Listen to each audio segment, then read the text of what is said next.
بسم اللہ الرحمن الرحیم۔ السلام علیکم۔ ڈاکٹر نوید ہیلتھ کیئر میں آپ لوگوں کو خوش آمدید۔ امید ہے آپ سب لوگ خیریت سے ہوں گے۔ آج کا ہمارا پروگرام دہی سے علاج پر ہے۔ دہی کے فوائد، دہی کھانے کا صحیح طریقہ اور دہی کے نقصانات پر بات کی جائے گی۔ کہتے ہیں کہ جو شخص دوپہر کے وقت دہی کھاتا ہے اسے مرنا نہیں چاہیے، اور جو رات کے وقت دہی کھاتا ہے اسے صبح اٹھنا نہیں چاہیے۔ دہی ہمارے ہاں استعمال ہونے والی بہت ہی عام سی چیز ہے۔ بہت سی خواتین کچن میں ٹماٹر کی جگہ پر دہی کا استعمال کرتی ہیں۔ سب سے پہلے ہم دہی کے فوائد پر نظر ڈالتے ہیں۔ دہی ایک قدرتی پرو بایوٹک ہے جو خطرناک بیکٹیریا کو ختم کرتا ہے اور دوست بیکٹیریا کو پیدا کرتا ہے۔ دہی ہاضمہ کے ساتھ ساتھ جسم کو طاقت بھی فراہم کرتا ہے۔ زمانہ قدیم سے دہی کا استعمال ہوتا آ رہا ہے۔ دہی میں کیلشیم، زنک، پوٹاشیم، فاسفورس اور میگنیشیم جیسے اجزاء پائے جاتے ہیں جو انسانی صحت کے لیے بہت ہی ضروری ہیں۔ دہی کا نعم البدل کوئی چیز نہیں۔ معدے کی خراش اور پیچس میں اس کا استعمال بہت ہی مفید ہے۔ رشیا کے ایک پروفیسر کا کہنا ہے کہ دہی بڑھاپے کی آمد کو روکتا ہے۔ اپنی روزمرہ کی خوراک میں دہی کو ضرور شامل کریں۔ دہی میں کیلشیم اور فاسفورس ہڈیوں اور دانتوں کو مضبوط بناتے ہیں۔ دہی کا استعمال آسٹیوپروسس کے خطرات سے محفوظ رکھتا ہے۔ دہی سے موٹاپا کنٹرول ہوتا ہے۔ یہ ہائی بلڈ پریشر کو بھی کنٹرول کرتا ہے۔ دل کے امراض میں مفید ہے۔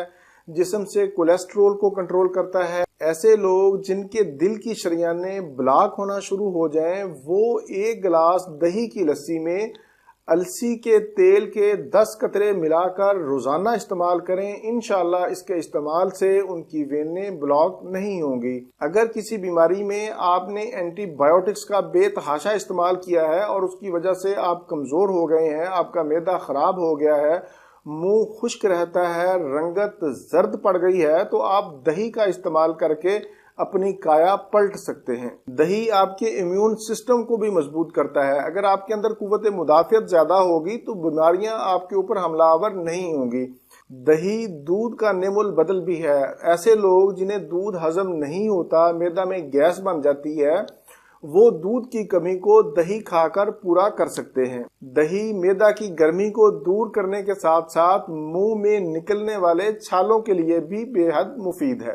دہی جلدی امراض میں بھی بے حد مفید ہے۔ ایسے مریض جن کے دانے نکلتے ہیں، خارش ہوتی ہے، وہ دہی کا استعمال کریں۔ ایسی خواتین جو حاملہ ہیں، پریگننٹ ہیں اور ان کا ہاضمہ خراب رہتا ہے، وہ بھی دہی کا مسلسل استعمال کر کے اپنی صحت کو بہتر کر سکتی ہیں۔ تازہ دہی کھانے سے دماغی کمزوری بھی دور ہوتی ہے۔ اب سوال یہ پیدا ہوتا ہے کہ دہی کو کس طرح سے استعمال کیا جائے، یا دہی استعمال کرنے کا صحیح طریقہ کیا ہے۔ دہی کو آپ کبھی بھی صبح نہار منہ استعمال نہ کریں۔ خالی پیٹ جب بھوک لگی ہوتی ہے تو دہی کا استعمال فائدے کی بجائے نقصان دیتا ہے۔ دہی کو آپ ہمیشہ دوپہر کے وقت استعمال کریں۔ کھانے کے درمیان میں بھی استعمال کر سکتے ہیں، کھانے سے پہلے بھی استعمال کر سکتے ہیں، لیکن رات کو کبھی بھی آپ نے دہی کا استعمال نہیں کرنا۔ اس سے معدہ میں تیزابیت اور گیس بڑھ جاتی ہے، فائدے کی بجائے نقصان دیتا ہے۔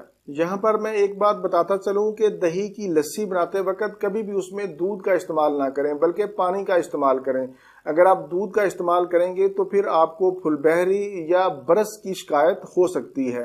دہی کو زیادہ گرم نہیں کرنا چاہیے، البتہ ضرورت پڑنے پر ہلکا سا گرم کر سکتے ہیں۔ بہت زیادہ کھٹا دہی، پانی چھوڑا ہوا دہی یا بدبو والا دہی استعمال نہیں کرنا چاہیے۔ کوشش کریں کہ ہمیشہ فریش اور میٹھا دہی ہی استعمال کریں۔